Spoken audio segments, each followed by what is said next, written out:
Welcome to this week's Fireside Chat with Jesse. I am joined today by John Gerson, President and Executive Recruiter at Executive Solutions. I saw executive twice and I kind of like, bleh. Sorry about that, Sure. John. Thanks for joining me. Not at all. Appreciate you having me. It's good to see you again. Likewise. I know we spoke maybe 6 months ago via Zoom, but I don't think I've probably seen you in person. Probably, I don't even know, maybe the last ELFA annual in DC. Yeah, it's been a while since I've been on a trip. The last one I went to was in 2019 for the DC annual. Obviously, Capital Connections didn't happen the last couple of years, so I didn't go to those, and missed this last one in San Antonio. But looking forward to next year's. Nope, absolutely, man. We missed you down there. John, for those people who might not be familiar with yourself, just kind of introduce yourself and your career in equipment finance. Sure. So aside from slinging drinks in college, this is really the only thing I've ever done. I'm actually a second generation recruiter. The company was founded by my mother back in 1990. So we've been doing this a while, always specific to equipment leasing and finance. And we work within all types of organizations that do equipment finance, from independents and brokers to captives, bank-owned shops, joint ventures between the three, and shades of gray in between. And we work across all functional roles and levels of seniority, from essentially entry level to C-suite. If it goes into equipment finance company, chances are that we have done or can do the search. And like I say, this is really all I've ever done. Was in school, kind of hit a brick wall my sophomore year, decided I didn't want to be a lawyer after all, and couldn't figure out what to do. I kind of said on a lark to my mom, hey, maybe I'll come work for you. And that was 17 or 18 years ago. So here I am. That's great. And I'm sure that she was happy because, I can imagine if you already would have kept going through school, taking your LSAT and ready to, money's wasted. Yeah. And, it's been great being able to keep the business in the family. When she started the company, I don't think she knew we'd be around nearly 40 years later. Terry retired about 8 years ago or so. But it gives her an opportunity to kind of keep her finger on the pulse. We chat frequently about the business, obviously. And, it's, I don't think a lot of people have an opportunity to work with their kids day in and day out for years. So I know she enjoyed that. No, and absolutely. And I did not know that. That was something that I think you and I have probably known each other on and off for 10, 15 years. And I did not know that your mom started it. So. Yeah. When I first started, I used to say, this is John Gerson calling on behalf of Terry Gerson. Fortunately, I've been around long enough that I don't have to do that anymore. But a lot of the folks who have been in the business for a long time remember Terry just as well, if not better than me. Got it. So one of the questions I want to start off asking you for is, what is people are calling this now the Great Resignation? I believe is what they're calling the workforce now. I know a lot of that's more on some of the consumer side, but on the business side in equipment finance, like, what are you seeing, John, from employees moving around or people being more active, reaching out to you? Is it just trying to see where things are at? It's been an interesting couple of years, to say the least, I think, for everybody, but obviously, of course, within, talent acquisition as well. When the pandemic first started, none of us really knew what to expect. I thought that this was going to be more similar to the Great Recession, where companies were going to be having massive layoffs and people were going to be scrambling for the next role. And that largely didn't happen. Our industry, thankfully, knock on wood, did reasonably well through the first year or two, or the first year or so of the pandemic. And here we are almost 2 years later and doing all right. But what happened at the beginning was that people kind of locked down. Companies that were hiring punted a lot of their plans because they just didn't know what to expect. And people who were working, even if they were unhappy, were very reluctant to leave, a sure thing. Now that we're in the new normal, or as close to it as we have been in a while, because I think we've been living with this long enough, there is significantly more willingness to leave. And that delaying, that punting of hiring and expansion through hiring has caused a bit of a bottleneck, in that companies are now all scrambling to rush and make hires that they could have made 18 months ago. And so, it's a seller's market in a lot of respects, if you think of the candidates as selling their services. And so that has some implications insofar as folks listen really carefully to everything that they're being presented. And if you're a company hiring, you should assume that if you're interested in somebody, somebody else is interested in that person as well. And so I don't think that you're seeing people necessarily resigning en masse in our industry, but you are seeing people much more open to other opportunities, and you are seeing those shifts. Now, the counterweight to that is that as an industry, I think we've shrunk a little bit again. A lot of mergers and acquisitions have occurred over the last 2 years, and even farther going back 3 or 4 or 5 years. And so you have acquisitions that happened pre-pandemic that started coming to fruition and actually being implemented during the pandemic, and then acquisitions that have happened since the pandemic started. And so as the companies shrink, you're seeing, particularly at the top of pyramids, corporate pyramids, people who are now without a home in a way that they didn't necessarily expect. So, a lot of it depends on just the circumstances of where you are in the country, what kind of company and your background you have, and the company that's hiring and their flexibility or lack thereof as it comes to hiring in the new normal. No, and that's that's a great point. I mean, I take myself for instance, right? A perfect example of JDR was always you had to be in Indianapolis if you wanted to be an executive at this organization. They're just very passionate. That's where Doug, John, and Richard were from, and that was what Doug told me. When it was time for me to move on and look for something else, I reached out and I said, "Is this still a requirement?" And he goes, "For the right person, no, it's not." So yeah, if they would have played that hard line with me, I would not have joined their organization almost a year ago. Right. Yeah, I mean, I'm seeing a lot of that. Companies who have, throughout their history had a very strong culture of being in the office, realizing because they had no choice that you can have a very effective workforce that's working remotely. So I've had clients who previously would only consider people, whether they're individual contributors or management, if they were in the corporate office, which is all well and good if you're in an equipment finance hub. But if you're not, or even if you are often, the best people aren't necessarily local to you. This was one of the topics that came up on a webinar last year that Service Provider Council did. So if you are willing to be flexible in that regard, you give yourself a broader talent pool to pull from, and that will give you an opportunity, or at least an option, to hire the best person for the job rather than simply the person who happens to be able to commute within 15, 20, 30 minutes.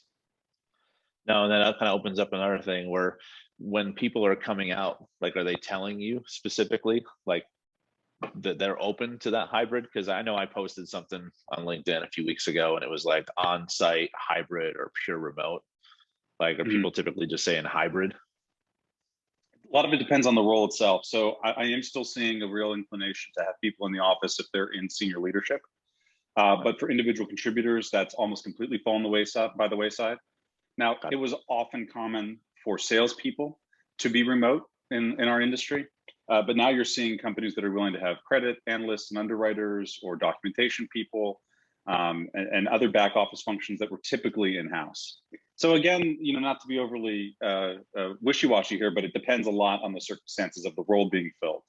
And you are seeing companies who, like I said, with management, they're much more flexible than they once were. Whereas they might have required somebody to be in the office. Maybe now they'll accept somebody who can commute maybe 2 weeks out of the month, or 4 days out of the week, or something like that. So flexibility is, I think, much more prevalent. And I think there is a real tension that exists right now between those companies that want to go back to the way it was, and those companies who say, we're never going back. Maybe we're not in the new equilibrium, but it's not going to be like it was.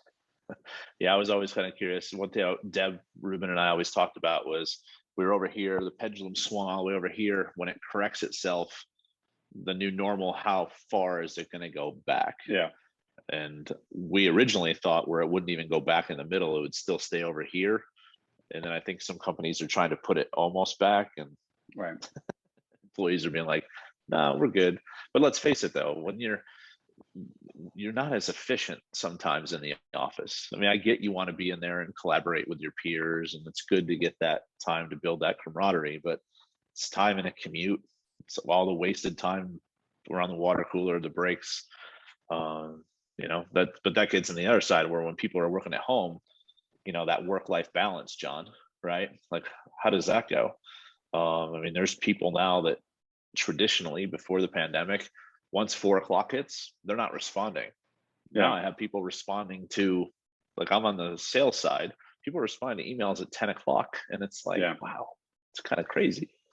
Yeah. And there's been a lot of that, that instinct with smartphones and your emails always in your pocket and what have you. And there has been, too much availability. But to your point about the way that you have a lot more efficient use of employees' time if they're not making the commute, if they're not getting the dead time of going to the water cooler, or somebody stopping by their cubicle to talk about the weekend's barbecue.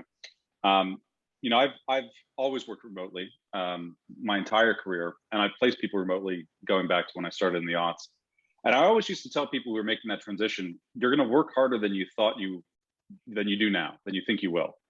And people always say, well, why is that? It's because you're going to walk by your office, you're going to see the blinking light, you're going to go check your voicemail, or you're going to respond to the email, or you'll be sitting at your desk for 5 minutes, and then you'll look up 3 hours later and you'll miss dinner. So there is that kind of flexibility that working from home allows for, that can get a lot better results in terms of productivity. And I think that, to your point about the pendulum, one of the things that companies need to be actively thinking about is, we have these people available in a way that we didn't before. We want to make sure we don't burn them out, and we get the value from them that we want, while giving them an opportunity to really strike a good work-life balance. Because you're not spending 2 hours in the car going to and from the office, but we want to make sure that we understand that, hey, maybe you're going to go catch your kid's soccer game at 4. You'll be back at 7 o'clock responding to the emails that you missed in that last hour of the day. So there's always going to be that tension. Technology makes it possible. The pandemic accelerated what I think was coming anyway. No, and getting back to the work-life balance, I know you have a young child. I have a 3-year-old daughter. So, when all of a sudden you have both executives now working from home, you understand what that does from a stress level perspective. Oh, absolutely. Absolutely. In fact, actually, my 3-year-old is at the park now with her mom, because we didn't want her banging around in the background while we were doing this. But yeah, that's another thing that's come up quite a bit, right? I mean, you have the opportunity not to have the commute, so you spend mornings and evenings in a way you couldn't necessarily before.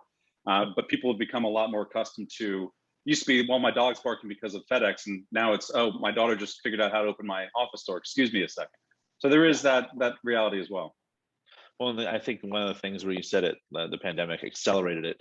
I think it also allowed people, if there's such thing as like a Zoom empathy, where it's like, if that dog barks or that doorbell rings or if something happens, traditionally in the past, I would say the older executives would be frustrated and be like, oh, that's not professional. And now I kind of find it entertaining when they don't know how to turn on a camera or something else, or it happens to them. And I'm just kind of like, well. The shoes on the other foot. Yeah, definitely comes up quite a bit. I mean, everybody's got dogs and everybody's got, kids and grandkids, and just, it's way of life now. Yeah, you mentioned opening doors. I was on a call, I think, when this thing just started. I'm like, my daughter's about to come in here. I'm like, turn off my camera, because hopefully she's wearing, you just don't know. Sure. Right? Yeah. Yeah, she got tall enough to reach the door handle, and she'd come in. She says, "Dad, I want to work too." And so she'll grab anything she can off my desk and start drawing, and but it lightens the mood, allows for connections that you can make with clients, with colleagues, and so I think that, understood properly, there are some real benefits to these kinds of untraditional pressures that we're under now, in a way that we didn't necessarily realize at the beginning of the pandemic, because we've gotten used to it 2 years in. So those companies that recognize that that's here to stay, I think, are going to have an advantage. Nope, I agree. I agree 100%. And I know one of the things that you're, that we spoke about in person a few times, and we were kind of circling up before we started recording this, was this hourglass industry that we're in, equipment finance. Just want to get your thoughts on that, because you and I came in pretty much the same time. I believe you mentioned you're a year before me in 2004. Right. I was 2005. Let's just talk where we're at in the industry and kind of what we can do to turn the hourglass into a potential cylinder. Yeah, sure. Well, I mean, a big part of it, to your point, in the mid aughts or the early aughts when we joined, I would go to the conference, and I would be 20, 30 years younger than anybody else. And now I'm in this strange area where I'm still 20 or 30 years younger than most of the people there, but also now I'm starting to be 15, 20 years older than some of the people there. And I think that a large part of this has to do with the fact that technology has allowed our industry to get more done with fewer people. You know, before the Great Recession, we were doing, I don't know, $750 billion as an industry. Great Recession occurred. We lost a lot of people as a result of that. Now we're doing $1 trillion plus. We haven't replaced a lot of those people. And technology has allowed for some gains in efficiency, but it has put a lot of pressures, especially when it comes to basic hiring. And then one of the things that, you know, accelerates that is that folks who graduate in 2006, 2007, 2005, 2009 or 10, you know, they weren't necessarily able to land in our industry. For one thing, not a lot of people know about equipment finance before they fall into it or they're born into it like myself. Yep. And so, you know, very often I'll get a call from folks maybe 3-4 years ago. Find me somebody who has 7, 8, 9 years of experience. Okay, well, what do you think was happening 7, 8 years ago, or now 10 or 11 years ago? People weren't hiring, you know, young people out of college. And so those two trends have kind of happened concurrently, where there are a lot of boomers and Gen Xers, and there are, you know, quite a bit of, you know, Generation Z now coming up, but there are not a ton of millennials in our industry, or not as many as the outsized coverage of our impact has implied. And so how do we reverse those trends? I mean, I think that there are a couple of things that the ELFA and the industry at large are doing a very good job of. The Emerging Talent Advisory Council, ETAC, which I'm a big proponent of and was on for a few years, I think is doing a great job of providing resources and raising visibility of the industry for people who have just joined leasing or equipment finance, I should say. This is a career, not just your next job or your current job. And the ELFA and the foundation are doing the guest lecture program, which is raising visibility. I think those are all really good things. But ultimately, this is, I think, a collective problem that only responds or will only be effectively solved by individual action. And so you see certain companies who have done a very good job, and most of the players in the space who have done a good job have always done a good job, going back to, you know, pre-Great Recession, of training people, hiring people locally and training them, whether they work with, you know, colleges and universities in their area, whether they have especially within the banking world, they'll be on a rotation and maybe they land in equipment finance, or they're in a remote part of the country, like, you know, away from a major metropolitan area, and they've got no choice but to hire folks that are new. And, you know, very often when I talk to boomers or older Gen Xers, I ask them, you know, what was the most rewarding part of your career? As well, when I went through Xerox training, or I went through IBM training or GE training, or I had a mentor when I was in my 20s. Well, that's great. You know, why don't you do that? Oh, well, that's a great idea. I hope somebody does it. So there's that nostalgia for the way things were without a willingness to do it yourself as a company. So I think that's, yeah, I think that's one of the real tensions that we have to address head on, which is we can't all be running a company and we can't all be entry level within our industry. We need the people who make the actual, you know, companies function and work. And that's really just a question of taking the time and the energy to invest in it. I think that's one of the things that the great pandemic, or whatever we're going to call it, you know, allows us the opportunity to do now, because we've been forced to allow remote work. We've been forced to, you know, consider new ways of being effective and efficient. And so I'm hoping that concurrently with that, companies will begin to hire in a way that they haven't done historically. And I think that's part of the solution, quite frankly. Well, no, and I agree 100%. And that's, but like, I look at, like, for me, for instance, right? Like, I need resources as we're continuing to add on new projects. Being in this remote work environment, John, like, as much as I'd love to go get a college kid or someone where I can train, how do I train them being in Arizona when the company is in Indianapolis and this person can be wherever, to ramp them up to speed? Or do I pay 3 or 4 times for someone who's done it for 10 to 15 years? Right. And I mean, there was a really easy answer for that, then I wouldn't have a job. I think that there's a couple of things that go into play there. One, if you're hiring a 10, 15-year veteran, to your point, you're paying 3, 4 times for that individual.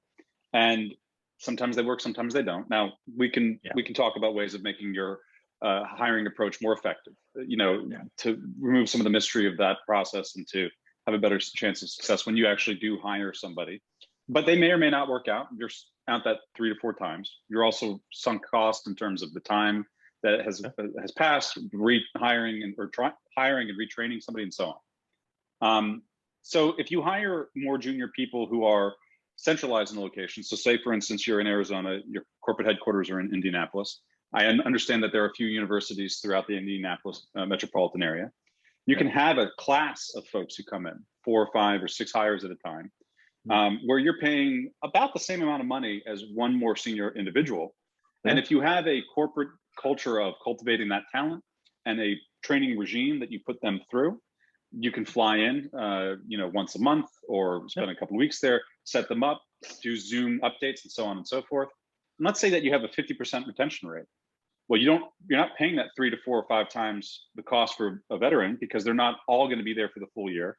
And even if they do all spend, the full year with you, you paid about the same, but now you've got 4 or 5 lifelong potentially employees who are loyal to your organization and who you're not necessarily forcing to unlearn bad habits. So, I think that the technology is something we should take advantage of, right?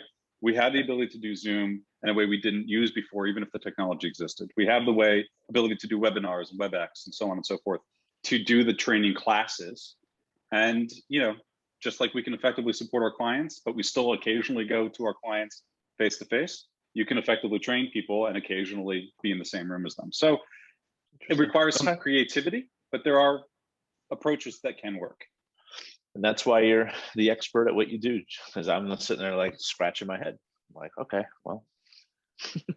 Yeah, well, I mean, after all this time, we've seen a lot of different approaches and some work better than others. So there's no doubt about it. There is nothing that you can say that experience isn't important. I can tell you that. So occasionally it does make sense to hire the veteran. No, or more than occasionally, I should say. That's fair. And I want to circle back to, you mentioned ETAC, ELFA, the foundation. I want to say it's probably how you and I met. I know, I believe you're the chair of the Service Provider Steering Committee. Congratulations. Yeah, thank you. You following in Debbie's footsteps? Actually, I followed in Debbie's footsteps last year. This will be my second year as chair. This is your second year. Okay. Yeah, and I first met Debbie also through the LFA. This is actually my second stint on the Service Provider Council, the Business Council Steering Committee, the BCSC. Started doing that in the aughts. I spent a good chunk of time on membership with Julie Benson, and then I spent about 4 years or so on ETAC. So whether it's attending Capital Connections or obviously the annual convention, or volunteering with one of the various committees that are available to me, not a year has gone by since I've joined the industry where I'm not heavily involved, or as involved as I can be with the LFA. I think that it's really the advice I always give people who are new to the industry, or even folks who've been in it for a long time but haven't had the chance to get involved with Alpha, is you've got to do that. There's tremendous benefit both for our industry as a whole, but for your company and your career to be involved in the Equipment and Leasing Finance Association. It's a volunteer group, and it sounds like a cliche and a bit of a platitude, but it's true. You get out of volunteer organizations what you put into them. And if the equipment leasing industry and the finance industry is to do well, you need a strong association like Alpha. And so any way that you can support Alpha, you're supporting the industry at large. And if the industry at large is doing well, the individual companies and actors within it are going to be doing well. So I'm a huge cheerleader for the Equipment Leasing Finance Association Alpha, because it's been so rewarding, professionally and personally. I mean, I've met so many people, you being a great example, Debbie being another, through my work with the Alpha groups that I'm in. And there's nothing to supplant being in person, whether it's at the annual or in Capital Connections, where you can finally see people. That's actually something that's really changed that I think people won't understand. Used to be that you'd meet somebody at a conference and you'd have this image of them in your head and they wouldn't necessarily match up. Now you have an idea of what people look like and sound like because you see them on video camera calls, but it's nothing like being in a conference and actually having a chance to meet the people that you've been working with for months or years. So yeah, I'm a big believer in the LFA. It's really been a great organization. And I think it's done a lot of great work for our industry. No, I agree. I mean, it's exponentially helped. Before I go into that, I want to bring up one thing real quick. So there was an individual that I was working with in 2019, not 2019, summer of 2020. And like you said, it's okay, who is this person? You don't recognize the voice, but you don't really, let's face it, old school sales, you're not really jumping on a Zoom and talking prior to. I actually met this individual in person, and it felt like that we had already met in person before. So you'll soon get that too, as you go to these things where it's just like, oh wow, and it's interesting because absolutely. But and it's been and it's something that I ahead. think that the Alpha's done. Sorry to cut you off, but it's something that Alpha's done a great job of bringing in some of the younger people in our industry and actually encouraging them to attend these conventions, because it's such a great way to make you know a career-long relationship with somebody. You know, I did an Ask the Leader series for a while when I was on ETAC. They're still doing it and publishing the interviews. I highly recommend folks check it out. And without exception, every single person that I spoke to as part of my interview series was, you know, tell me a bit about your career. You know, what have you really leaned on? And every single person talked about Alpha, the benefit they had from it, and the way that it enriched their careers. Whether they were at independents, whether they were at service providers, whether they were, you know, the president of a bank-owned group. So really, it's a tremendous resource. I highly recommend people avail themselves of it. No, I agree. I mean, my first committee I was on was Ops and Tech. Then I went on the Service Provider Council for 4 years, and Doug was on there when I joined JDR. So I took a step back, and then I'm like, hey, what else can I do? Chelsea, and then Amy put me on the communications committee, and then webinar. So it's like there's always something. They're always looking for help, and they are. Like you said, you hit the nail on the head. You literally get out what you put into it. So absolutely. All right, John. So I'm going to switch gears a little bit here on you. Sorry for this. A little fun fact about yourself. I ask everyone who comes on this show. Sure. Well, I mean, in light of this being filmed during Thanksgiving week, although I think it'll post afterwards, we have our first pandemic Thanksgiving that we're going to have family in town. My in-laws are driving up tomorrow, so okay. I'm corning a brisket to make a smoked pastrami next week for the start of Hanukkah, and I'm dry brining a heritage turkey. And my wife is really curious to see whether or not my mother-in-law will eat the homemade stuffing or if she's going to insist on a box of stovetop. So the fun fact about me is that I love to, as you can see, well, you can't see because I'm only shoulders up basically, but I like to eat and I like to cook. So I'm always experimenting with new things, and I'm going to get some use out of my big green egg this coming week. That's awesome. Yeah, I obviously enjoy eating, and this industry affords you the ability to check out a lot of good food establishments as you travel. Another advantage of going to the LFA conferences. There's a lot of good food in DC and a lot of good restaurants. It sounds good. You have to let me know. I would just put the empty box on the counter and then put the package back inside and use it different. Be like, see if she knows any better. But yeah, we'll see. I made eggplant parm last night for the first time. Never tried it, everything else, but I've made chicken parm. So I just didn't realize how fast eggplant cooks. Sure. So, yeah, it's a little bit different, even though they come in similar packaging. How'd it come out? People wanted more. So like, okay. Best sign. And the best part is, John, if they don't like it, then go make it yourself. That's right. Yeah. Especially with a 3-year-old, right? I know Rory plowed through it and wanted seconds. So I'm like, okay, it was a success for my 12-year-old, and no one complained. So I'm like, okay. Yeah, the kids are the toughest critics because they don't have a filter yet. No. So, at the end of the day, John, when someone's looking to make a hire in this industry, why come to you as opposed to doing it yourself? Sure. Well, there are a couple of different things that come into that. I mean, for one thing, there are, a lot of challenges when you're conducting a search for talent. And then also, really even before you get to that point, deciding what the role is, formulating the job description, conducting the search, going through the interview process, and then effectively hiring the individual that you want to bring on board. Because it's not just, great, we like you, come on board. You've got a pretty complex set of pressures that are going to be factored in. Comp being one of them, of course, but loyalty to a previous organization, their family considerations. And so there are a lot of moving parts. And quite frankly, it's a full-time job to do all of this. And My clients tend to have jobs of their own that they have to conduct while they're conducting a search. But you know, that's part of it. Another part of it is really understanding the organizations that I work with and try to find people for. There are a lot of different recruiters that do what I do, obviously. And so you've got to make sure that you're comfortable with the person and the firm that you're working with. And that's obviously understanding the technical side of equipment finance and being able to, you know, say after, you know, 30 something years in business, we know what a small ticket vendor originator is, or we know what the head of documentation is going to need to have in their background, or we know the difference between a bank culture and an independent, and all those kinds of nuances, the technical components. Yeah. I think the more important consideration is the cultural fit. And so you've got to make sure the people you work with and partner with understand your culture and share your values as an organization.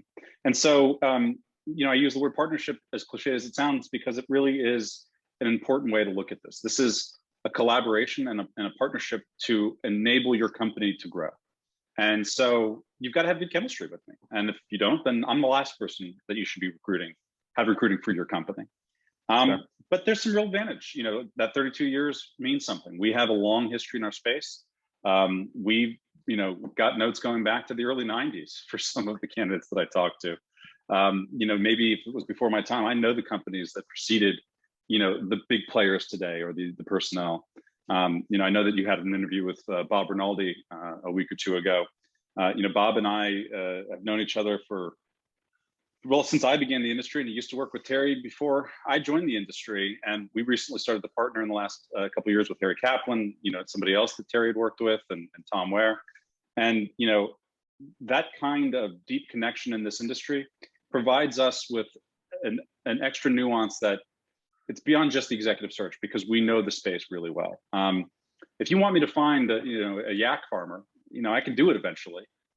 Recruiting is recruiting, but I don't know one yak from another, and I don't know, you know, the questions to ask them. But I know if I'm talking to somebody in equipment finance, what to ask them, and what, you know, what goes beyond simply the mechanics of the role. Are you a good fit for this company in this environment, and why? You know, what are your career goals? What are the company's goals? Do they line up? So, you know, I guess the answer boils down to, if the chemistry works, there's a reason for it, and you should lean into that, because this is a very complex process that's more than just, I need somebody with a blue suit and a yellow tie.